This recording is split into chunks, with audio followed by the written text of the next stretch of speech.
Oh, I think phone hacking is something quite different.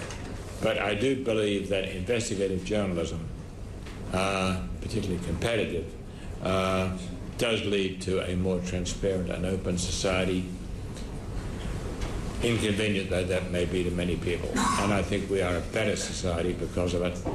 And I think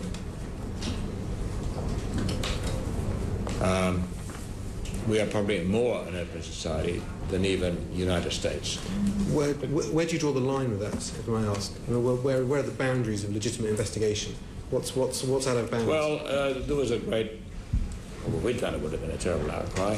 When I'm sorry to say this, and I don't know your circumstances or anyone else around here, but when the Daily Telegraph bought a series of stolen documents of all the expenses of MPs, it caused a huge outcry,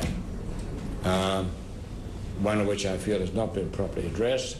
I think there is an answer to it, and we ought to look at the most open and clear society in the world, which is Singapore, where every minister gets at least $1 million a year, and the Prime Minister a lot more, and there is no temptation, and it is the cleanest society you'd find anywhere. Good luck in selling that idea.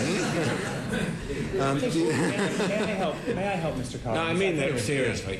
It is ridiculous that people were reduced to doing what they did.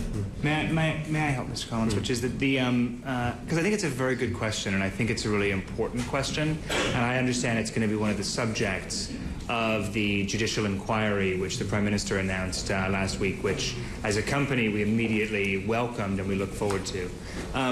This question of public interest, the question of what's acceptable and what isn't in terms of investigative techniques is an important one. But let me be very clear.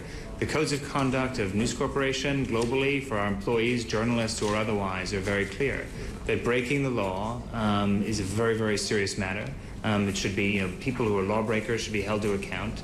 And in the matter of something like phone hacking or topically payments to police and things like that, we just don't think they should have any place in our business. So, James Murdoch, you would be very clear that within your company, within your organisation, senior people should have been very aware that phone hacking was not only illegal but totally unacceptable. Well, I think after the particularly in light of the successful prosecutions and convictions of the individuals involved in 2007, it could not be taken more seriously. And if new evidence emerges, and as it has in cases, the company acts on it very, very quickly.